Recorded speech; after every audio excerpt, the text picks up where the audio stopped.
And a good morning, Eagle Nation. Appreciate your doing the early stream thing on a football Friday. With Mac and Mac, John McMullen and Jody McDonald will hang with you for the next 2 hours. Got a couple of good guests coming your way. One Eagle guy, one national guy. Mark Farzetta should jump aboard after he has his fifth cup of coffee after doing the Farzy show and talk some birds with us. And then Eric at home from NFL.com is going to come on a little bit later. Johnny Mac, here's where I want to start today. And you were part of the media availability of the veteran guys this past week, and we parsed out why those guys, and they just want to get it out of the way. They got to do one time during the preseason. Those the Eagles' first choices? Do a bunch of guys turn them down? You don't really know, but you know who you get after the fact. One thing that they were all asked about, and it was a good job by you and your fellow Eagle beat mates, was about, quote unquote, the Super Bowl hangover. Is it a real thing? We can certainly look at the trend of how many teams that have gone to the Super Bowl and lost had the chance to come back. But the term is Super Bowl hangover. I would think it would be more so for the winning team than the losing team, wouldn't you? I think it's both, but I think there are different reasons for both. I think most of it is, you're playing longer, right? You don't have as much time. Everybody else has a head start. There's always significant attrition in the NFL for every team. There's so much turnover in the free agency era, but generally even more for Super Bowl teams because people want their players, want their coaches, and we've seen that with the Eagles, twice now in 6 years. That's what happens. So I think some of it's common sense. It's just really hard to do to climb the mountain, and then you're behind the eight ball. You're sort of giving everybody else a 10-yard head start if it's a race. And that doesn't matter with the bad teams, but with the good teams, it matters a little bit. So I think part of it is just that. And then the human nature aspect is you're like, I've been talking about this for a while, that sort of Linval, Joseph, and Dominic and Sue, I coined it the mercenary market. I think the Eagles may have tapped into something. And then I saw yesterday, Chris Harris says, you know what? I don't want to go to training camp. I want to sit back, the cornerback, the old Broncos quarterback, and see who's going to be a contender and maybe pick a spot. And I'm not surprised that's happening for guys, again, who've made a lot of money. They don't need the money. They don't need the grind, but, they keep themselves in shape and they can do it. And people still find them valuable. I think it makes sense for those particular, very small window of players, but right. Those That's players. what I was going to say. Yeah, your point is dead on. It's right and it's accurate, and maybe something that we see more often going forward. That doesn't have anything to do with the question I asked about Super Bowl hangover. No, I'm saying, but all these factors in the human nature aspect of it, the fact that good teams didn't go through what you went through, the Super Bowl aspect of it, the fact that players, for whatever reason, and I remember the Cowboys back, the great Cowboys teams of Jimmy Johnson and,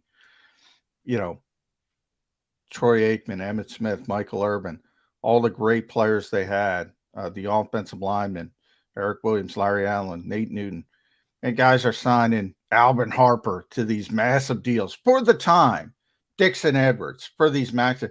Those are good players, but because they were around superstar players, they get this elevation. I think the Eagles kind of went through that with the Javon Hargraves of the world and the CJ Gardner Johnsons of the world, and the Marcus Epps of the world. People like good players, not great players, good players, but people pick you apart. So I think all these things factor into it. And then I was getting to the human nature aspect of it. It's tough to say, man, We made it to the pinnacle. We're about to grab the flag and we get pushed off and you got to start again. And you just kind of sigh and say, oh, let's do it again. And some guys take that as a challenge and a chip on their shoulder. And some guys say, woe is me. And everybody's different. And for the champions, it's like, we did that. All right, we got the money in the bank. We don't have to worry about it. Certain guys are driven and they want to win again and again and again. And other guys are like what I just said and said, well, I got my ring. Not that big of a deal anymore. So I think it's all of that. The big giant cocktail. I understand it much more from the winning team's point of view, resting on their laurels. You did what 31 other teams tried, and they didn't get it done, and you got it done, and you're puffing your chest out a little bit, and maybe you're enjoying your offseason a little bit more. I used to talk about it all the time in baseball with the teams winning the World Series. They go on the quote-unquote rubber chicken circuit. Banquets, dinners, everybody wants to have you to celebrate. That I can understand. That's a part of human nature that I think I may fall prey to. If it were me, I'd see myself going, oh, shoot, I'm 5 pounds heavier than I was that I ended last season on and didn't even notice it until I got on this scale, which, oh, by the way, I haven't stepped on it for 2 months because I've been enjoying myself after a championship lap. That I get. The whole woe is us, almost got there, so close, and yet, no, I would think the guys would be more driven. If you get you're almost tasting it. If you suck, if you're 4-13, I don't know that I'm as driven as if I am if I'm 14-3 and I was 8 seconds away from winning a Super Bowl. That would seem to me the perfect opportunity to be hungrier than you were in the season where you just missed by this much. I get it more from the winning side than I do the losing side. It's not a monolith. It's 90 different guys, and many of those guys are, well, they're not at 90 yet, 86. A lot of them weren't even involved. Number one, you have such turnover, as I said. You have all this attrition, and then you have different personalities. Like we start with number one, right? Not everybody's like Jalen Hurts. I'm pretty confident he's going to be driven. I'm pretty confident of that. I'm pretty confident a lot of guys are going to be driven. I'm not as confident in other guys. And there are, maturity. I said, we're on Friday, so I'm going to get my last shot in at the Sixers. I said I was going to give at least one shot per day. I'm watching the game last night. After the game, the Nuggets come back. They didn't play well, but they win the game. They have a closer who had a crappy game, but he plays well in the fourth quarter. And then Michael Malone, who's the coach out there, is talking about Jokic after the game. And I want to pull up the quote. He said, he's like Secretariat, man. That guy can run for days. Never stops. The conditioning. If he's got to go 48 minutes, he can go play another game for 48 minutes. That's how Moses Malone was. That's how Wilt Chamberlain was. Unbelievable conditioning. Wilt played more minutes than there was in an NBA season once because he never left the floor. And there were a couple overtime games. Never left the floor. Now, I know that'll blow people's minds today. The conditioning aspect of and people are saying Nick Nurse is getting a interview. Who should be the coach? Can anybody get Joel Embiid to buy into that? Then you might have something. Can you do the monolith aspect of it, Jody? The assumption that might be the way you feel, but it ain't the way everybody feels. And, all right, and, then and there are all different personalities. Let me pose you this question. It's not my job. I'm just giving you how I think I would react. It is someone's job. It's Nick Sirianni's job.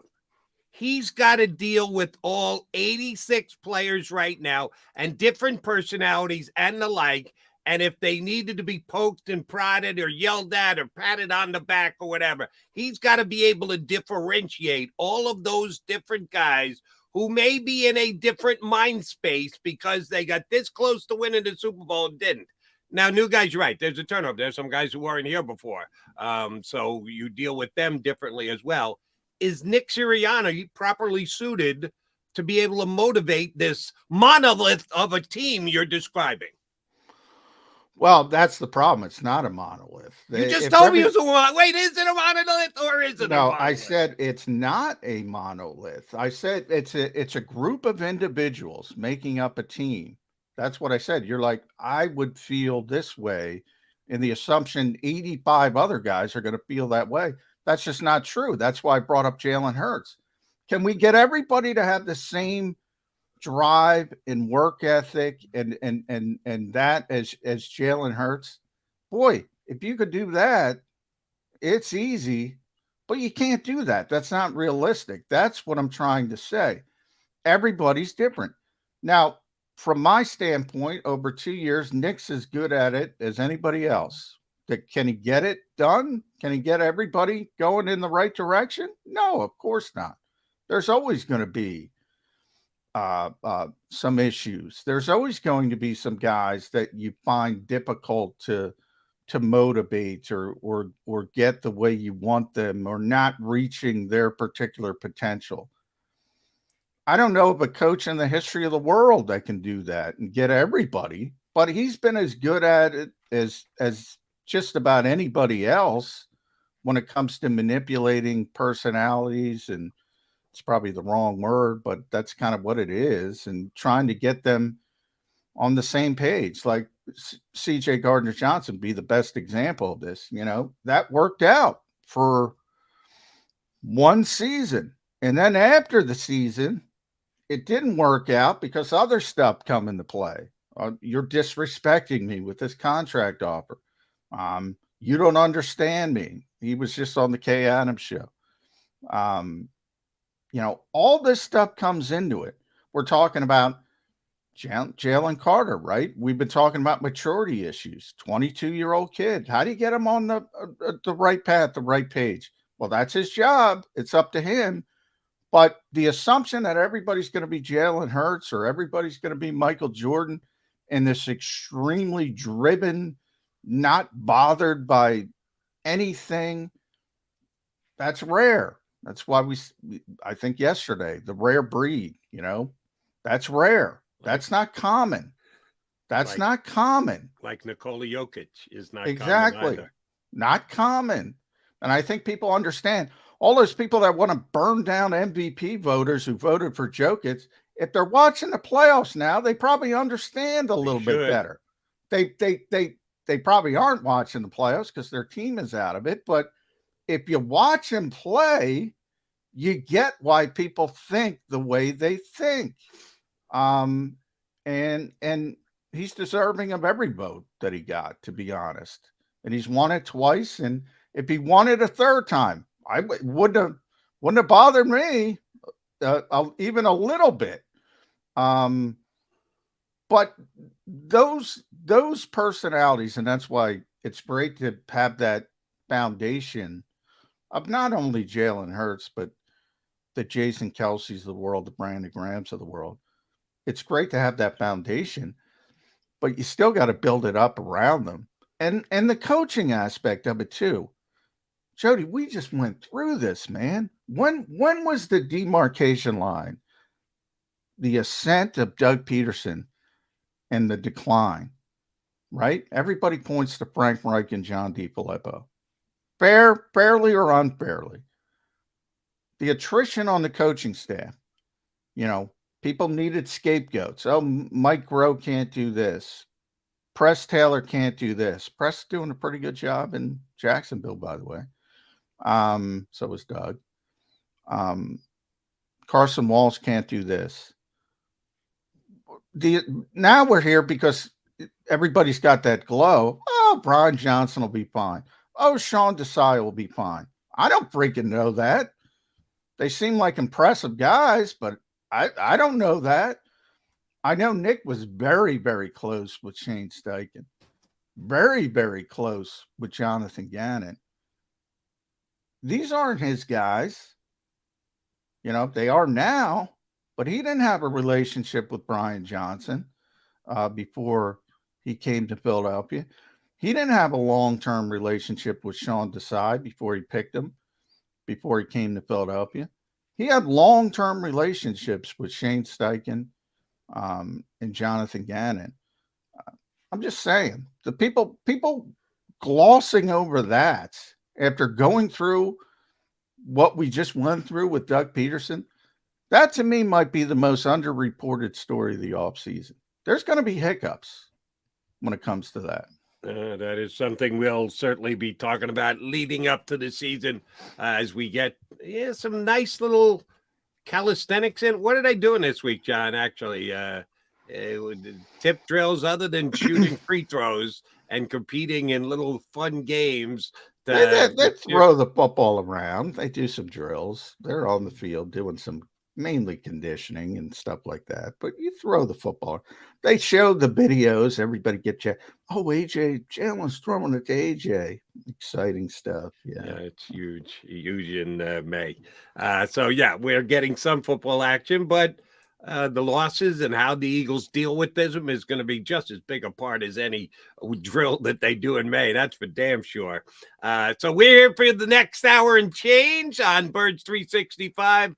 I see Mark Farzetta in our green room and ready to rock and roll and hop on with us. Hope you enjoyed the Farzy show this morning. We're going to hold them to the Eagles. We're not going to let them drift off into Sixer talk with us. Mark Farzetta up next here on Birds 365. Do you stream